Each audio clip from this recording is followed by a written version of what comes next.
Bom, então assim, retomando as relações que nós estamos fazendo com relação às particularidades e as características que definem o trovadorismo em Portugal e de certa forma também na Europa, tá? Não só em Portugal, mas também em todo o restante da Europa, na Espanha, na Itália, na Inglaterra. Algumas das expressões que nós vamos ter aqui canalizadas dessa divisão, eu falei para vocês que há uma divisão aqui com relação às cantigas entre as cantigas líricas e as cantigas satíricas. As cantigas líricas se ramificam em cantigas de amor e cantigas de amigo. As cantigas satíricas, elas vão se ramificar em cantigas de escárnio e cantigas de maldizer. Iniciando com as cantigas líricas, nós temos aqui um conjunto de semelhanças entre as duas formas de cantiga, tanto a de amor como a de amigo. Tá? Quais são as similaridades? Obviamente, como nós estamos tratando de trovadorismo, ambas vão levar em consideração as expressões musicais, tá? Ambas vão levar em consideração ritmo, poesia, a utilização de algumas figuras de linguagem mínimas. Nós teremos, dentre outras coisas, um certo ritmo dentro da construção dos versos. E quais seriam as diferenciações? É claro que há muitas semelhanças, mas também algumas coisas, algumas questões que podem distingui-las, que podem separá-las. Talvez a principal diferenciação que nós vamos ter entre cantigas de amor e cantigas de amigo seja a utilização do eu lírico. Porque o eu lírico que nós temos nas cantigas de amor é um eu lírico masculino. Em compensação, o eu lírico das cantigas de amigo é um eu lírico feminino, ou seja, o eu que fala no poema é um eu feminino. Agora, cuidado, porque nós estudamos as principais expressões que nós vamos ter do gênero lírico e nós vimos que a questão do eu lírico, ela está muito associada ou está muito desconectada daquilo que o poeta, daquilo que o compositor constrói. Em outras palavras, eu quero relembrar que o eu lírico, o eu que de alguma forma está presente nos versos ou então nas canções, não é o mesmo eu de quem faz as composições, de quem faz as canções. Em outras palavras, se o Dom Diniz ele faz uma cantiga de amor, por mais que a cantiga seja do Dom Diniz, mas o eu lírico que é retratado não é o eu lírico do Rei Trovador. É um eu lírico que independe, ele está totalmente diferenciado dele. Então, a partir desse contexto, uma das formas de corroborar essa diferenciação é o fato de que nas cantigas de amigo, o eu lírico feminino não é um eu lírico que foi construído por uma mulher. Eu diria a vocês que quase 100% das cantigas que nós vamos ter dentro desse contexto medieval, elas foram feitas por homens. Então, quem compõe as cantigas de amigo, por exemplo, são homens, só que numa perspectiva de um eu lírico feminino, porque está se distanciando. O eu que fala não é um eu masculino, o eu que fala é um eu feminino que está totalmente desatrelado ou está totalmente desconectado àquele que a fez. Então, assim, essa talvez seja a principal diferença. E levando em consideração as outras diferenciações, os outros contrastes básicos que nós vamos ter, o que nós podemos também reiterar? Nas cantigas de amor, as cantigas de amor elas acontecem no ambiente palaciano. As cantigas de amor usualmente acontecem na presença do rei, são as mais apetecíveis para a monarquia. Elas acontecem na presença do rei, da rainha, do príncipe, dos palacianos, os conselheiros, vamos dizer, mais próximos do rei. Nós temos os militares, alguns líderes religiosos, padres. Então essas composições elas aconteciam dentro dos palácios. As cantigas de amor elas aconteciam na presença do rei e dos seus súditos mais próximos. Além do mais, ela é provençal e há uma influência sul-francesa muito grande. A maior parte dos historiadores da literatura afiançam que as expressões do trovadorismo, no que diz respeito às cantigas de amor, elas surgiram na França, portanto, elas têm uma origem afrancesada. E, além do mais, nós teremos a perspectiva do amor platônico. O eu lírico é masculino. Nós temos aqui o registro de um homem que, de alguma forma, ele vai amar e ao mesmo tempo não é amado. Quando nós falamos de amor platônico, nós estamos falando daquele amor que é considerado idealizado, daquele indivíduo que ama e gostaria de ter uma reciprocidade amorosa, mas ao mesmo tempo você não tem essa composição ou essa recepção amorosa. Você tem, talvez, uma mulher inacessível, você tem uma mulher distante, uma mulher que ela não compensa, vamos dizer, todo o sentimentalismo que o homem tem por ela. Mas esse homem continua, de alguma forma, a protegê-la, esse homem continua querendo-a bem. Por isso que nós levamos aqui em consideração o que nós entendemos como sofrimento consciente. O sofrimento consciente, ele está dentro, vamos dizer, de uma estrutura do amor cortês. O fato de você amar, sofrer, você sente dor, não ser correspondido, mas mesmo assim continuar gostando. E quando você fala do amor cortês, é a ideia de um amor cavalheiresco. Vejam, toda a estrutura daquilo que nós temos, da palavra cavaleiro, nós sabemos que cavaleiro é aquele que monta a cavalo. Só que esses cavaleiros, eles também eram considerados cavalheiros. A derivação, a proximidade que nós vamos ter entre cavaleiros e cavalheiros, ela surge a partir daqui, porque esses cavaleiros eram extremamente corteses, eles eram, vamos dizer, de alguma forma delicados com relação ao objeto dos seus amores. Além do mais, nós teremos aqui esse ciclo de vassalagem amorosa. Como eu falei anteriormente, uma das principais práticas que nós vamos ter é a perspectiva de você entender que o cavaleiro andante, ele era fiel a 3 instâncias, ao rei em primeiro lugar, a Deus em primeiro lugar, ao rei logo na sequência, e em terceiro lugar, a uma donzela a quem ele pudesse dedicar as suas vitórias, a quem ele pudesse pensar no momento de uma tragédia, talvez de uma morte certa. Então essa perspectiva da vassalagem amorosa é a ideia do homem que tem uma demanda amorosa por uma mulher. E nós temos aqui a perspectiva de uma mulher idealizada. Se nós estamos falando de amor platônico, é claro que o objeto da afeição, ele é sempre idealizado. A mulher, portanto, aqui é perfeita e sempre distante. E o indivíduo fica imaginando como seria bom se houvesse essa reciprocidade amorosa. E dentre outras coisas, não preciso dizer que ela está sempre distante. E uma outra marca interessante da cantiga de amor é aquilo que nós lembramos como a ausência de paralelismo. Não há paralelismos. O que é um paralelismo dentro das cantigas trovadorescas? O paralelismo é aquilo que nós lembramos hoje na música contemporânea como refrão. Não há refrões dentro das cantigas de amor. Em compensação, há algumas permutas com relação à cantiga de amigo.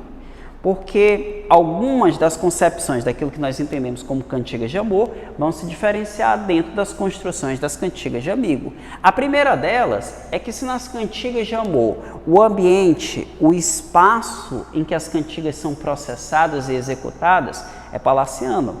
Em compensação, nas cantigas de amigo, o ambiente ele vai ser externo, ela acontece fora dos palácios, por isso que ela é considerada popular, rural e ao mesmo tempo urbana. Ela é externa aos castelos, ela é externa aos feudos.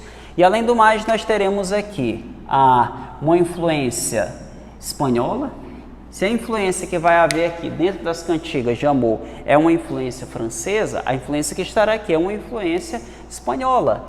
Um detalhe curioso, ambas possuem musicalidade, ambas têm ritmo, ambas têm rima, ambas têm uma certa sonoridade, um conjunto de algumas figuras de linguagem que são utilizadas, mas as cantigas de amigo, elas são consideradas mais musicais do que as cantigas de amor.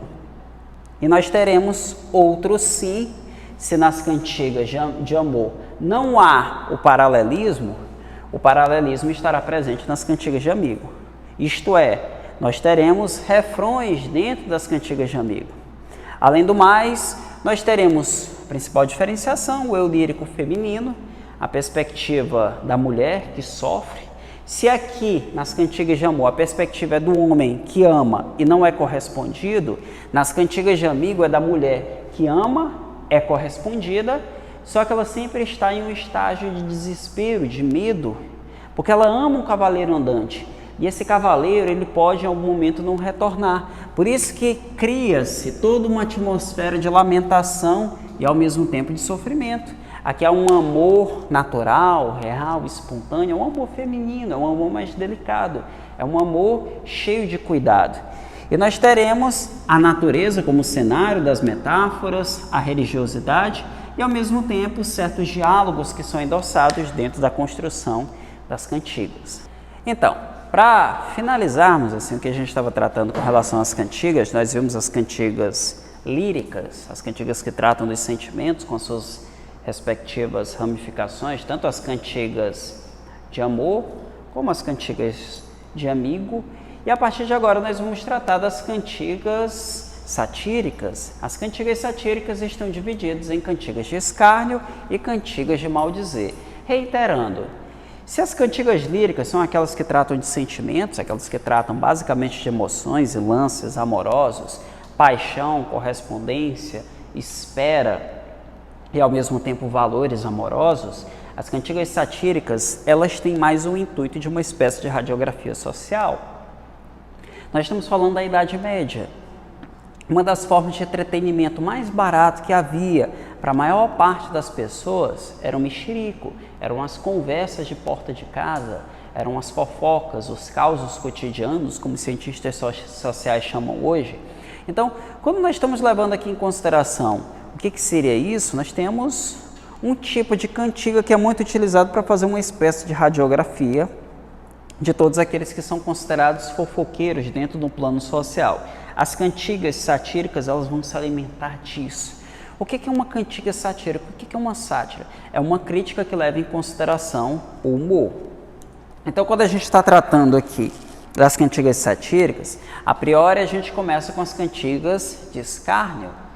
Qual é a maior diferença? Se nas cantigas líricas, na cantiga de amor e na cantiga de amigo, a principal diferença é o eu lírico, na cantiga de amor nós temos um eu lírico masculino, na cantiga de amigo nós temos um eu lírico feminino. A principal que nós vamos ter aqui é que ambas, numa cantiga satírica, elas tecem críticas, elas vão tecer crítica a um certo objeto dentro do cotidiano. A maior diferença é que nas cantigas de escárnio nós não teremos o nome daquele ou daquela que é ou que são satirizados. Em compensação, nas cantigas de maldizer, nós teremos a citação em torno do nome do satirizado. Essa é a maior diferença. Na cantiga de escárnio você não tem a citação, na cantiga de maldizer nós temos a citação do nome. Quais são as outras diferenciações? Na cantiga de escárnio nós temos a crítica indireta utilizando a ironia como uma das principais ferramentas. Em compensação, na cantiga de maldizer, nós temos uma crítica que é direta. E ao invés de nós utilizarmos a ironia, nós utilizaremos a ferramenta da zombaria. Se uma você ironiza, a outra você vai zombar. Você vai criar um tipo de provocação. E além do mais, nós teremos uma linguagem nas cantigas de escárnio trabalhada e ao mesmo tempo ambígua, que pode ter um duplo sentido. Em compensação, nas cantigas de maldizer, a linguagem ela é trabalhada, mas o que mais se destaca nela é um formato mais agressivo, ao mesmo tempo direta e, como nós podemos também levar em consideração, obsceno. Um detalhe que vai aproximá-las mais ainda. Tanto cantigas de escárnio como cantigas de maldizer têm um componente social. Eles vão denunciar certas questões morais que acontecem dentro de um cotidiano religioso. A maior parte das pessoas acreditam em Deus. A maior parte das pessoas leva em consideração valores religiosos, mas dentro de uma prática cotidiana nós temos uma hipocrisia coletiva muito intensa. Provavelmente nós tivemos isso em toda a história da humanidade. Indivíduos que frequentam a igreja, indivíduos que não perdem uma missa e apontam para os erros dos outros, aquilo que é mais comumente. Então, tanto na cantiga de escárnio como na cantiga de maldizer, nós temos a crítica social, a crítica a determinados itens que você encontra dentro do cotidiano. Em compensação, nós temos na cantiga de escárnio um elemento mais associado a um aspecto sensual. Em compensação, na cantiga de maldizer, esse elemento vai ganhar uma curvatura pornográfica. Podem perceber que tudo aquilo que nós temos na cantiga de escárnio, as cantigas de maldizer serão de uma maneira mais exagerada, de uma maneira mais hiperbólica. Tudo aquilo que nós temos aqui, nós temos uma potencialização nas cantigas de maldizer. Esse é basicamente um quadro informativo daquilo que nós entendemos como o trovadorismo em Portugal, e um trovadorismo que ele não foi padronizado apenas desse modo. Nós vamos encontrá-lo de modo heterogêneo em diferentes regiões, como na Itália, na França, talvez até mais na Inglaterra. A Inglaterra foi um país que teve uma forte presença de toda essa estrutura trovadoresca, inclusive com as raízes que nós encontramos até hoje. Se aqui há uma proximidade em que música e literatura são a mesma coisa, no atual aspecto, no aspecto contemporâneo, no século XXI, nós ainda hoje temos um diálogo muito grande da literatura com a música. Percebam que muitos poemas eles foram musicalizados a partir do século XX. Notem que muitos compositores, hoje alguns dos melhores romancistas brasileiros da atualidade, eles também são letristas e são nomes famosos. O Chico Buarque, por exemplo, com Leite Derramado, com a Budapeste, com o Benjamin, com o Estorvo, o Irmão Alemão. Ele tem alguns dos principais romances que foram escritos na atual estrutura contemporânea. E o Chico Buarque ele é mais consagrado no Brasil como letrista ou como sambista. O Caetano Veloso. Vejam, em 2016 o Bob Dylan ganhou o Prêmio Nobel de Literatura. E o Bob Dylan ele é menos conhecido por conta das suas expressões literárias. Ele escreveu um único livro de crônicas que não seria suficiente para que ele pudesse ser galardoado pela Academia Sueca de Letras. O Bob Dylan ele ganhou o Nobel de Literatura por conta das letras e o trato, vamos dizer, de questões que são consideradas mais reflexivas. Há uma música com letras antes do Bob Dylan e há uma música com letras depois do Bob Dylan. Em todo aquele contexto dos anos 60, um contexto temático, uma juventude underground, todos os parâmetros que nós vamos ter em uma efervescência do mundo, os movimentos pacifistas contra a guerra do Vietnã, a contracultura, o movimento hippie enquanto um cenário, vamos dizer, extremamente alternativo. O Bob Dylan foi uma espécie de porta-voz, não é à toa que ele ganhou, apesar de ser um músico, um prêmio literário. Então todas essas expressões, vamos dizer, das canções, apesar da divisão que vai acontecer no humanismo, ainda vão encontrar um diálogo muito grande com a literatura em pleno século XX.